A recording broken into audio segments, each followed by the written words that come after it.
The walls have eyes. If you work with me in any capacity or you know me from anywhere else, well, welcome to my life. Hello, everyone. It's been a while. To start, by the way, I want to say also I'm going to be taking part in a poetry event on the 24th, this Sunday, at 6 p.m. via Zoom. You can find the link on the event page, which is in my bio down here, or my description for this video. You'll find it via Facebook through that link. So I'm going to try to ad-lib this video, which I sometimes do, I sometimes don't do. It can be kind of a disturbance for me because I know that I pause at times with my words, and YouTube isn't really cultural to that. So here goes. The self and the pursuit of the self, or rather, what one is and what one drives themselves to be. Which one is the truer identity? What one is, or what one drives themselves to be? Many of you on this channel know I have deep psychological struggles with my voice as a transgender woman who developed a bass baritone voice. She feels that what is genuine to her is femininity, but at the same time, her natural instrument, or the instrument that she developed during puberty, however which way, whether through biology alone or through in large part behavioral habit, was not hers to really keep or identify herself with. Now, the voice really is kind of an involuntary, or semi-involuntary, really semi-involuntary expressor of emotion and thought. We don't always control it in order to speak, in order to maintain expression. If we were constantly controlling our voices, we would, well, what would we be? Because there is discontrol or lack of control of the voice that can occur, and that generally occurs in, say, Parkinson's patients or people with dysphonia, people with vocal pathologies, where the voice is wavering and cannot be controlled, cannot stabilize itself. Other than that, people can control their voices. And in a way we do it every day, but in a way we do it subconsciously or semi-consciously rather than completely deliberately. Now, from what I've found, it generally takes more energy to speak upward in pitch, at least via chest voice, namely, than downward in pitch. When you go downward, you reach a limit. It takes a lot of effort to exceed that limit, but you can still reach the limit with relative lack of effort. There's no increase in effort until you reach the cap. If you go up in pitch, however, you'll feel that you have to push in order to actually maintain or even approach those pitches. But beyond voice even, I want to ask a question about what makes identity, namely in the context of being transgender, namely in the context of having a gender, and what it means to identify with the gender that you apparently are. How much that is truthful to what you are presently, and what the pursuit of the body and mind, which can be two totally different things, body and mind's pursuit, in terms of identity, in terms of sensual expression, gender.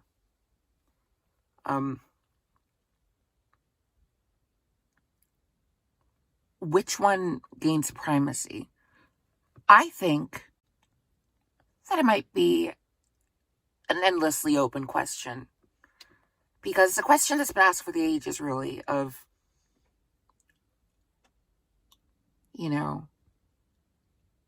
not just I think, therefore I am, but am I what I do, or do I do as I am, That's the question. Am I what I do, or do I as I am? Am I destined out of what I choose through my mind and heart and body? Or are my choices destined based on my nature of my mind, my heart, my body? And moreover, in the context of transgender,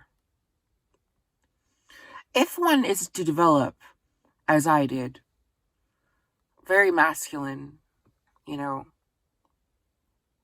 at least a lack of femininity alongside masculine features,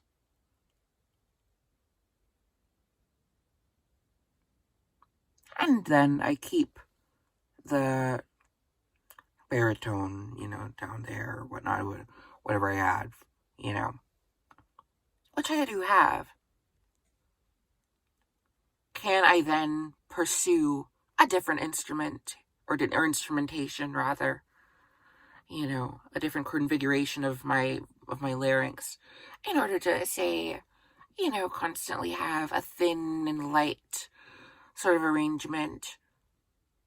Is that genuine? Even if I'm capable of it, is it genuine? Is it what I am to identify with? Or is it just a facade? It's hard to say. Now, I was at work, and I recognized myself very quickly obsessing fearfully over what my larynx would emanate. Emanate, that's not the right word, that's a different tense. What my voice would exude.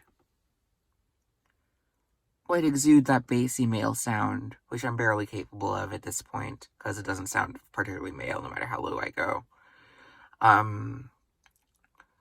Or would I be limited in how high I can go, which often was the case. I often capped out at like anywhere between C4 and F4. So that's do and do. I wasn't able to speak much past that. Or was I going to speak in this sort of like, semi-dark tenor voice that goes way up but has a lot of weight to it, etc., etc., etc. This was constantly on my mind, and I felt that tugging at my capacity to even connect with people. I work at ShopRite, by the way. I started working at ShopRite last week. And I don't think it's bad that I'm talking about it right now, because I'm not speaking in any sort of condemnation about being at ShopRite. I actually really love my job, and I'm really grateful for it. And I hope that that wasn't too much of a detriment, that I was a bit off today.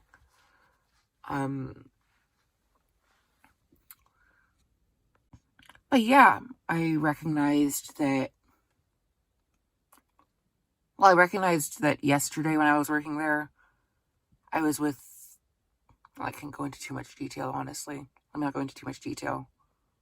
But you know what? I do notice that depending on the person I'm speaking to and their gender and their pitch, I'll often develop security in what my voice exhibits, or insecurity in what my voice exhibits. And that affects how it comes out also. And which one is supposed to be the actual expression of who I am. The voice is so inherent to what one manifests as their personality. And so when you change that, if you change that, how authentic can that be? But if you're constantly leaving it as, hi, my name is Gillian and I'm a girl, it then begs the question of, are you a girl? And if you are a girl, why would you want to deal with that? Of course you don't. You're a girl. But if the physical is contradicting the mental, the spiritual, how much of the other two can actually be felt when they can't be seen or heard or touched or smelled or tasted? Indeed, there is, I guess the sixth sense, would be feeling someone's vibe, honestly. I mean, it's an informal term. There's probably other senses that we could describe as sixth sense. But,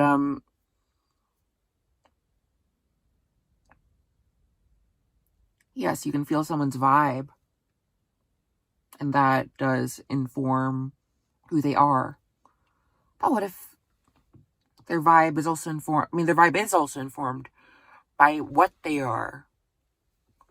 That does affect it. And to dissociate oneself from what one is, for the sake of who one is, it creates a rift that you'll have to,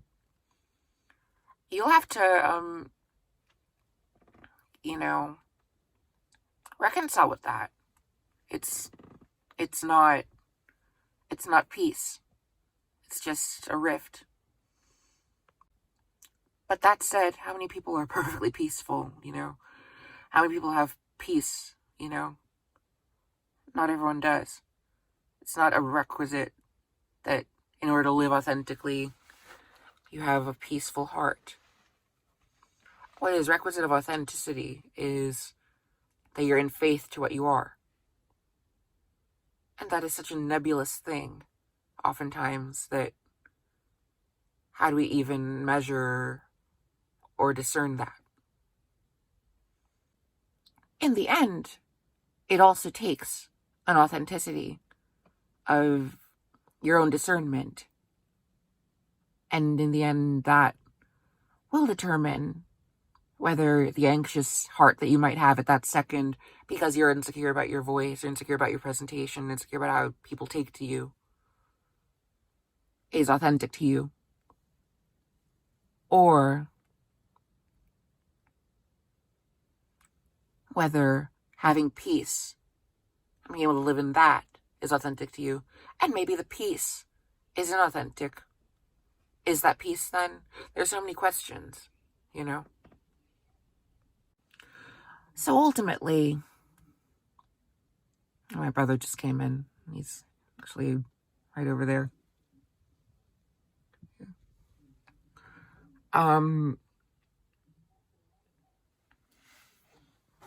Ultimately,